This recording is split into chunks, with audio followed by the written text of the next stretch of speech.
नमस्कार, स्वागत है आपका एबीपी न्यूज में। मैं अखिलेश आनंद हूं। रात के 10 बज चुके हैं और आपका पसंदीदा शो घंटी बजाओ लेकर आपके सामने मैं उपस्थित हूं। इस वक्त मैं मौजूद हूं महाराष्ट्र की राजधानी मुंबई में और मेरी बाईं तरफ मातोश्री है। वो मातोश्री जहां से बाला साहब ठाकरे अपनी सियासत चलाते रहे, महाराष्ट्र की सत्ता का ये एक बड़ा केंद्र रहा। वो मातोश्री जहां अभी उद्धव ठाकरे हैं अपना सरकारी बंगला खाली करने के बाद, वो मातोश्री जो शिव सैनिकों के लिए मंदिर के समान है। और थोड़ी देर पहले यहां पर शरद पवार भी पहुंचे थे। तो कुल मिलाकर तस्वीर ये होनी चाहिए थी अभी मुंबई में कि यहां पर सत्ता का केंद्र यही होना चाहिए था, चर्चा इसी को लेकर होनी चाहिए थी। लेकिन देखिए, यहां से सैकड़ों किलोमीटर दूर गुवाहाटी की तरफ सबकी निगाहें हैं, देश भर की निगाहें, क्योंकि गुवाहाटी से यह तय होने वाला है कि महाराष्ट्र में क्या होगा। यहाँ के जो एमएलए बड़ी संख्या में गुवाहाटी चले गए हैं, उससे एक बड़ा सवाल भी खड़ा हुआ है कि वो सरकारी खजाने से सैलरी लेते हैं, वेतन पाते हैं, लेकिन आप सोचिए 5 सितारा होटलों की सैर कर रहे हैं। क्या अब देश की राजनीति ऐसे होगी? क्या ये जनादेश का अपमान नहीं है?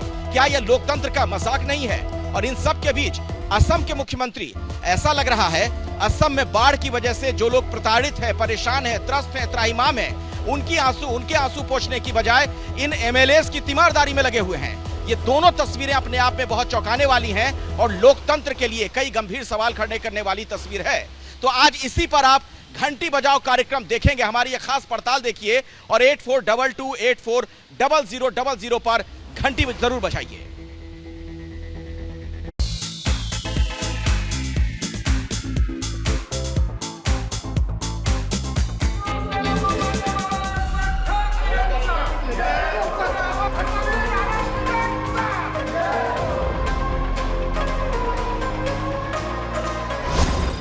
महाराष्ट्र की राजनीति का केंद्र गुवाहाटी का 5 स्टार होटल।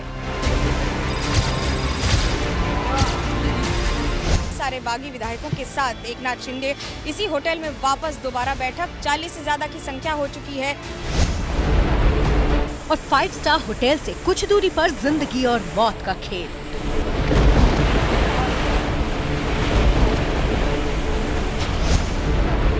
सीएम देते हैं आपदा से घिरे अपने राज्य में छुट्टियां मनाने का आमंत्रण, गूंजते हैं ठहाके। आप भी वेकेशन में आइए असम। और पॉलिटिकल टूरिज्म बने राज्य की जनता बेघर होकर लगा रही है मदद की गुहार। रास्ता अगर बना देगा तो सरकार तो अच्छा होगा, रास्ते में आने जाने में सबका सुविधा होगा। सुविधा के लिए, बाढ़ से बचाने के लिए, लोगों के चलने के लिए रास्ता तो सरकार बना देगी, लेकिन फिलहाल सरकार अपने लिए रास्ता बनाने में जुटी है। ऐसा इसीलिए क्योंकि गुवाहाटी के 5 स्टार होटल में आराम फरमा रहे एकनाथ शिंदे और बागी विधायक राजनीति के जो दांव खेल रहे हैं। शिवसेना, कांग्रेस और एनसीपी के बीच चल रहे महाराष्ट्र की सत्ता के संग्राम से फिलहाल बीजेपी अपना हाथ खींचे हुए है। लेकिन बीजेपी शासित असम के सीएम अपना रोल छोटा दिखाने में उतने कामयाब नहीं हो पा रहे। बाढ़ग्रस्त इलाके का सर्वे तो वो कर रहे हैं, लेकिन होटल का सर्वे भी वो विधायकों के आने से पहले कर चुके हैं। पहले गुरुवार शाम को आया उनका बयान सुनिए। मैं नाजानो एटु मुठते অসমত মহাৰাষ্ট্ৰৰ বিধায়ক আছে, বাকি ৰাজ্যৰো যদি বিধায়কসকল গৈ থাকে ভাল পাম। सुन लिया। अब इससे करीब 36 घंटे पहले यानी बुधवार सुबह की न्यूज एजेंसी एएनआई की ये खबर देखिए। 22 जून को सुबह 8:24 पर एएनआई ने लिखा, गुवाहाटी एयरपोर्ट पर महाराष्ट्र के विधायकों के पहुंचने से पहले असम के सीएम हेमंत बिस्व शर्मा ने रेडिसन ब्लू होटल का दौरा किया, जहां विधायक ठहरने वाले हैं। अब ये देखने के बाद सीएम साहब के बयान का मतलब तो वो ही समझेंगे, लेकिन महाराष्ट्र पॉलिटिक्स में रिजॉर्ट पॉलिटिक्स की एंट्री असम बाढ़ पीड़ितों के जख्मों पर नमक की तरह है।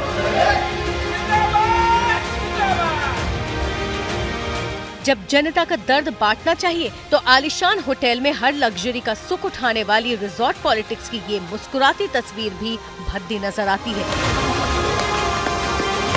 अब सवाल ये कि गुवाहाटी ही क्यों? बहुत ही निष्ठुर और सौतेला व्यवहार उत्तर पूर्वांचल और असम के साथ किया गया है।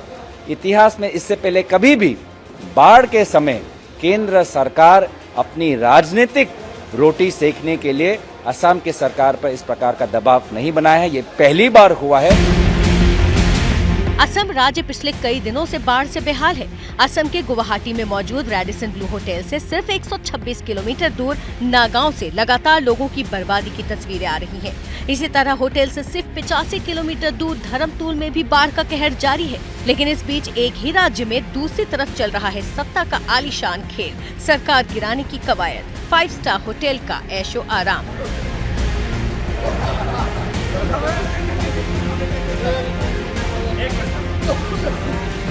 पिछले 2 दिन से लगातार मैं एबीपी न्यूज़ के लिए इस 5 स्टार होटल से रिपोर्टिंग कर रही हूँ। ये वो होटल है जो महाराष्ट्र की राजनीति का एपी सेंटर बना हुआ है। लेकिन राजनीति में क्या होगा उससे 2 दिन पहले यहीं पर इसी राज्य में बाढ़ की स्थिति का कवरेज कर रहे थे हम। बाढ़ का आलम यह है कि इसी 5 स्टार होटल से करीब 50 से 100 किलोमीटर दूर तक लगभग हर जिला जलमग्न है। लोगों को अभी तक राहत नहीं मिली है, खाना पीना मुहाल हो रखा है, बारिश लगातार हो रही है। राहत कार्य का वादा और दावा दोनों कर रही है राज्य सरकार। लेकिन सवाल ये वाजिब इसलिए है कि जब यहीं से कुछ ही दूरी पर सारा इलाका जलमग्न हो तो फिर यहाँ से किस तरह से राजनीति का ये खेल खेला जा सकता है। और राजनीति के इस खेल में बहुत बड़ी रकम भी शामिल है। बेहिसाब खर्चा हो रहा है। गुवाहाटी के रेडिसन ब्लू में विधायकों को ठहरे 3 दिन हो गए हैं, जबकि जानकारी के मुताबिक कमरों की बुकिंग पूरे हफ्ते यानी 7 दिन के लिए हुई है और 70 लोगों के लिए ये कमरे बुक किए गए हैं। इन 7 दिनों में 70 कमरों में ठहरने का खर्च है करीब 56 लाख रुपए और खाने पीने समेत दूसरी सर्विसेज मिलाकर भी 7 दिन में करीब 56 लाख का खर्च होगा। यानी हफ्ते भर के स्टे में विधायकों पर लुटा दिए जाएंगे करीब 1 करोड़ 12 लाख रुपए। यही नहीं, इन विधायकों को बुधवार की सुबह वॉल्वो बसों में फिर चार्टर विमान से सूरत से गुवाहाटी लाया गया। जिस वक्त इन पर लाखों करोड़ों खर्च किए जा रहे थे उस वक्त भी असम डूब रहा था। People in Silchar, they don't have access to water. The situation is so critical that they might airdrop, the army might need to airdrop water because you cannot distribute or transport. The chief minister takes this as a matter of joke. You ask your friends in the media, yesterday he says, we are happy that guests from Maharashtra have come and staying in Maharashtra, in Guwahati hotels. और अब CM Hemant Biswa का वो बयान भी सुनिए जिसका जिक्र गौरव गोगोई कर रहे हैं। असम में जितना दिन रहेगा मेरे लिए खुशी का बात है कि रहिए। मैं तो सबको बुलाता हूँ, सब आइए असम में। आप उद्धव ठाकरे जी से क्या कहना चाहेंगे सर? आप भी वेकेशन में आइए असम में। इतना संवेदनशील बयान। आप भी वेकेशन में आइए असम में।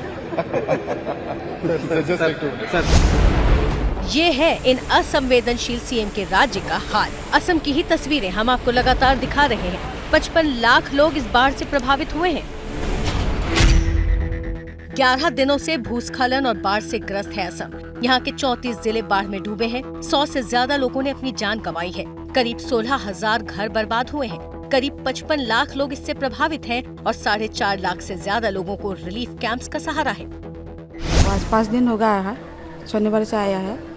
आज बुधवार गुरुवार होगा, इसलिए आया है। थोड़ा चावल दाल इसलिए मिला है, तो बच्चा को तो कुछ भी नहीं मिला है। तो ज़्यादा पानी हो गया ना, जब तक पानी नहीं सूखेगा हम तो यहाँ में रहेगा, ये रिलीफ में। महाराष्ट्र की राजनीति का केंद्र बना हुआ है गुवाहाटी का ये 5 स्टार रेडिसन ब्लू होटल। लेकिन यहीं पर जिम्मेदारी है राज्य सरकार की उन लोगों की देखरेख करने की जो इस समय बाढ़ प्रभावित जिलों में राहत का इंतजार कर रहे हैं। हालांकि अधिकतर महकमा आला अधिकारियों के साथ इस समय यहां पर आए हुए विधायकों की सुरक्षा व्यवस्था और उनके सारे इंतजाम में लगा हुआ है। क्या ऐसा होता है कि अगर आपके शरीर में जख्म हो तो सिर्फ उसी भाग को दर्द होता है या दर्द पूरे शरीर को होता है? तो फिर ऐसा क्यों कि जब राजनीति में यहाँ के लोग चीख पुकार कर रहे हैं मदद के लिए तो इसी को चुना गया है इस राजनीति का केंद्र बना देने के लिए। और जिस उद्धव ठाकरे को इस राज्य के सीएम ने इन हालातों में छुट्टियां मनाने का न्योता दिया है, महाराष्ट्र के उस सीएम को गद्दी से उतारने की जुगत में लगे विधायक क्या छुट्टियां मना रहे हैं? लेकिन किसके दम पर? उनके राज्य में उनकी जिम्मेदारियों ड्यूटी को कौन पूरा कर रहा है? जरा नजर डालिए कि महाराष्ट्र में एक विधायक जनता की सेवा का 1 महीने का कितना वेतन सरकार से लेता है। महाराष्ट्र में एक विधायक का भत्ते समेत एक महीने का वेतन है 1,98,440 रुपए। तो गुवाहाटी में ठहरे 42 विधायकों का एक दिन का वेतन कुल मिलाकर हुआ 2,77,816 रुपए और 3 दिन का हुआ 8,33,438 रुपए। और क्योंकि होटल में बुकिंग 7 दिन की है तो हफ्ते भर में इन 42 विधायकों की कुल सैलरी होगी 58,34,066 रुपए। अब इस सैलरी पर रिजॉर्ट पॉलिटिक्स के चलते 5 स्टार होटल में छुट्टियां मनाकर ये सैलरी को किस तरह जस्टिफाई कर रहे हैं। वैसे अब जरा इनके अपने राज्य की भी तस्वीर देख लीजिए। नासिक में पहले ही बारिश के बाद बाढ़ के आसार थे। अब औरंगाबाद भी भारी बारिश के बाद पानी पानी हो रहा है। औरंगाबाद सिलोट तालुका में कई नदियां पहली बारिश में बहने लगी हैं। और दिलचस्प बात यह है कि औरंगाबाद जिले से शिवसेना के 6 विधायक हैं, जिनमें से 5 विधायक इस वक्त एकनाथ शिंदे के साथ गुवाहाटी में राजनीतिक छुट्टियां मना रहे हैं। तो बारिश और बाढ़ में दोनों ही राज्यों की जनता आंसू बहा रही है, लेकिन जनप्रतिनिधि पैसा बहाने में बिजी हैं।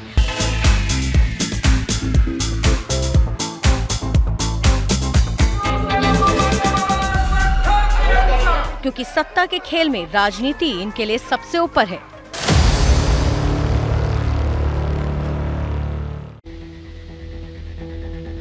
तो मैं इस वक्त मुंबई में मातोश्री के बाहर मौजूद हूं और यहां से घंटी बजाओ का यह खास एडिशन आप देख रहे हैं। अब आपको एक बड़ी चौंकाने वाली जानकारी मैं देने जा रहा हूं। महाराष्ट्र के कई जिलों से हमें सूचना यह मिल रही है कि यहां पर किसान बुआई इसलिए नहीं कर पा रहे हैं क्योंकि वक्त पर बारिश नहीं हुई। और जानते हैं आप, यहाँ के जो कृषि मंत्री हैं वो कहाँ हैं, जिनकी जिम्मेदारी बनती है इन किसानों के प्रति, वो इस वक्त असम के गुवाहाटी में हैं, एक 5 सितारा होटल में आराम फरमा रहे हैं। तो ये वो तस्वीर है जो चौंकाती भी है और कई गंभीर सवाल भी खड़े करती है। तो ये तो यहाँ के एमएलएस का हाल है जो सत्ता की बाजी पलटने के लिए असम चले गए हैं, महाराष्ट्र में होने की बजाय। और असम के जो मुख्यमंत्री हैं उनकी भी तस्वीर आपने देखी पिछली रिपोर्ट में, वहां से क्या तस्वीर सामने आ रही है। असम में बाढ़ से बहुत बड़ी संख्या में लोग प्रभावित हुए हैं, हजारों हजार लोग। उनके आंसू पोंछने की बजाय वहां के मुख्यमंत्री, यहाँ के जो एमएलए वहां के होटल में हैं, उनकी तीमारदारी में लगे हुए हैं। ये तस्वीर यकीनन चौंकाती है और जनादेश के अपमान पर भी सवाल खड़े करती है। अब यहाँ के किसान भला किसके पास जाए अपनी फरियाद लेकर, जब उनके कृषि मंत्री ही यहाँ से गायब हैं। वो एक 5 सितारा होटल में हैं, किसान बुआई नहीं कर पा रहा है। फसल कैसे होगी आप सोचिए, उस किसान का क्या हाल होगा आने वाले दिनों में।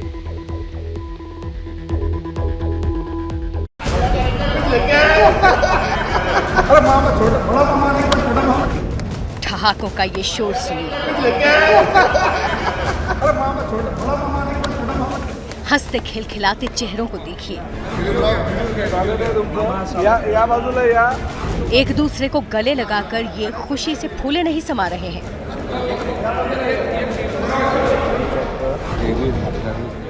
और खुश हो भी क्यों ना, जब सारे ऐशो आराम मिल रहे हों, मुफ्त में मौज मस्ती का मौका मिल रहा हो, तो खुशी भी टपकेगी।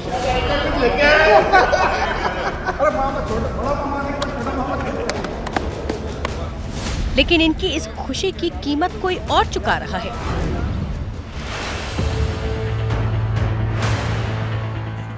गुवाहाटी से करीब 2000 किलोमीटर दूर यवतमाल में अपने खेत की मिट्टी कुरेद रहे इस किसान परिवार को देखिए। इनके चेहरे पर चिंता की लकीरें हैं। मन में सवाल है कि अगर अब भी पानी नहीं बरसा तो जो बीज बोए हैं उनका क्या होगा।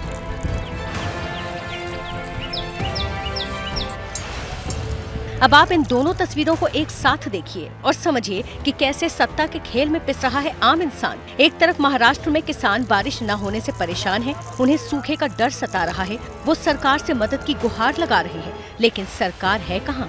और इसका जवाब है आपकी स्क्रीन पर दिख रही दूसरी तस्वीर।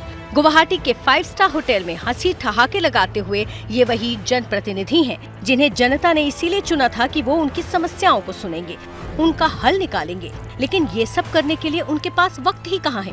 वो तो बिजी हैं सत्ता के खेल में, 5 सितारा होटल की मौज में।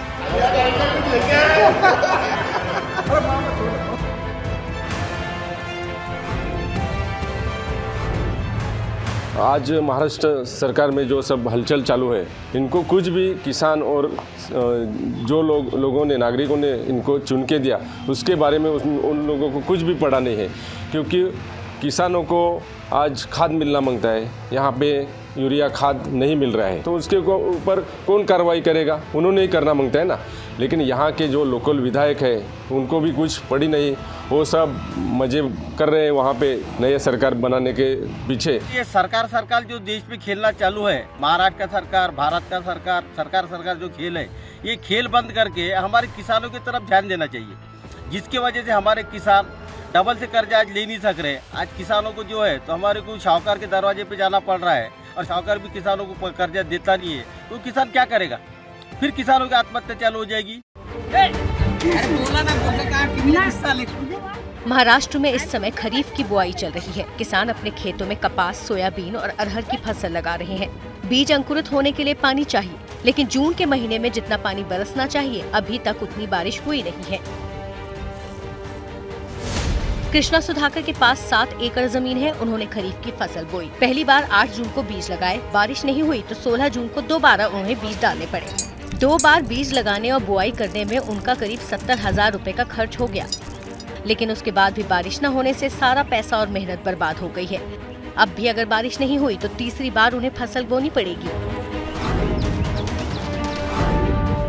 और अभी तीसरी पेरनी करने की चालू है, पर अभी कैसा है, अभी थोड़ा पैसे का भी ये पैसा भी नहीं है। अगर बैंक भी कुछ देने के मूड में नहीं है, सरकार भी कुछ किसानों के ऊपर ध्यान नहीं दे रही। पुणे में भी किसानों को बारिश का इंतजार है। आसमान में बादल हैं लेकिन बरस नहीं रहे। पानी की कमी से जमीन सूख चुकी है। किसान इस चिंता में है कि जमीन में बीज कैसे बोए और अगर समय पर बीज नहीं बोया तो आगे फसल कैसे होगी, घर कैसे चलेगा। जून महीने में हर साल बारिश आती है, मगर अभी तक पूरा जून महीना ख़त्म होने तक आधा हो गया, बारिश तो कुछ आया नहीं, इसलिए खेती का सब खेती खाली है। धान बेन कुछ नहीं किया, हर बरस करता है, बाजरी, गेहूँ, बोई, मूंग और ये दाल का ये सब करता है, लेकिन अभी तक तो खाली नहीं। 2 एकड़ खेती है मेरा, उसमें तो अभी तो कोई चांस नहीं है, बारिश गिरने का भी नहीं और करने का भी नहीं, ऐसा ही है। अब सवाल है कि इन किसानों की परेशानी सुने कौन, क्योंकि राज्य के कृषि मंत्री दादाजी भूसे तो इन दिनों जोड़ तोड़ के खेल में बिजी हैं। महाराष्ट्र में चल रहे सियासी ड्रामे के बीच उद्धव ठाकरे ने उन्हें अपना दूत बनाकर सूरत भेजा, तो बजाय बागियों को मनाने के वो खुद बागियों के साथ गुवाहाटी फरार हो गए और इन दिनों उसी 5 सितारा होटल में ऐश कर रहे हैं जहां एकनाथ शिंदे की पूरी सेना मौजूद है। पालघर के विधायक भी अपनी जनता को छोड़कर इसी भीड़ में शामिल हैं।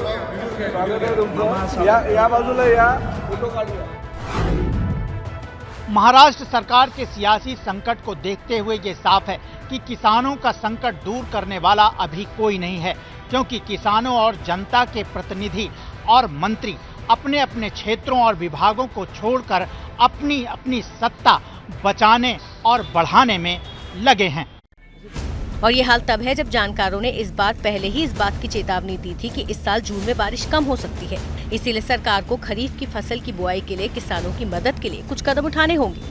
अच्छा बारिश होने के बाद ही आपका बोइंग का काम करो।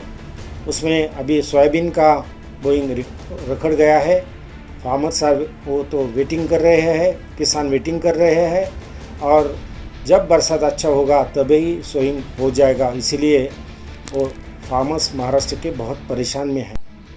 महाराष्ट्र में फसल के नुकसान की वजह से हर साल हजारों किसान आत्महत्या कर लेते हैं। उसके बाद भी किसानों को लेकर चुने हुए जनप्रतिनिधियों और सरकार का ये रवैया चौंकाने वाला है।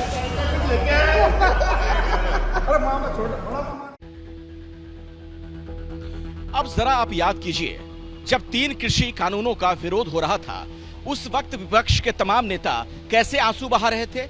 इनमें कांग्रेस वाले भी थे, शिवसेना वाले भी और एनसीपी वाले भी। और अब जब महाराष्ट्र में किसान चिंतित है, परेशान है, बुआई नहीं कर पा रहा है, तो इनके नेता कहां हैं, इनके कृषि मंत्री कहां हैं? वो गुवाहाटी में हैं, एक 5 स्टार होटल में हैं।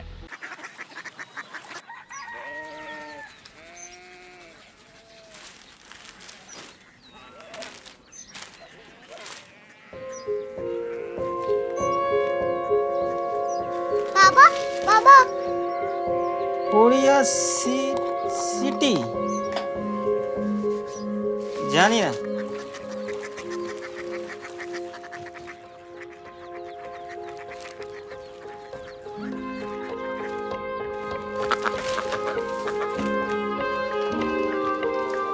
Korea city.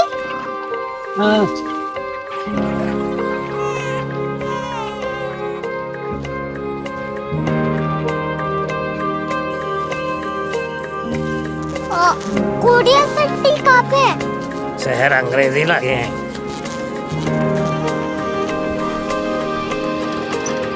Korea city.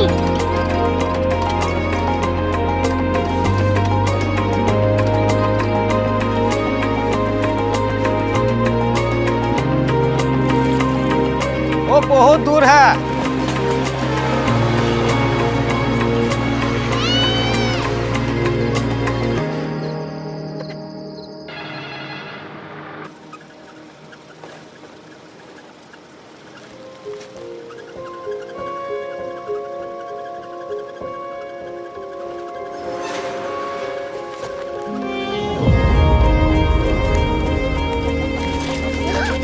Korea city.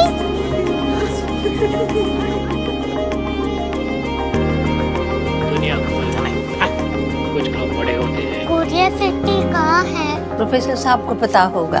हो, ये छोटा वाला ग्लोब लगता है और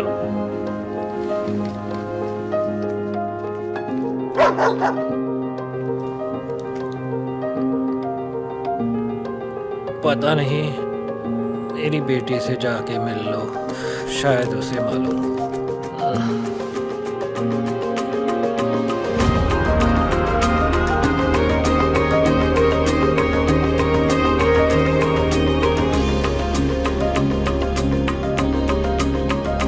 हाय, बाबा ने भेजा है। Come here. Korea city. Korea city नहीं, क्यूरियोसिटी। वो क्या? That's what brought you here? जो तुम्हें यहाँ तक ले आया। क्यूरियोसिटी।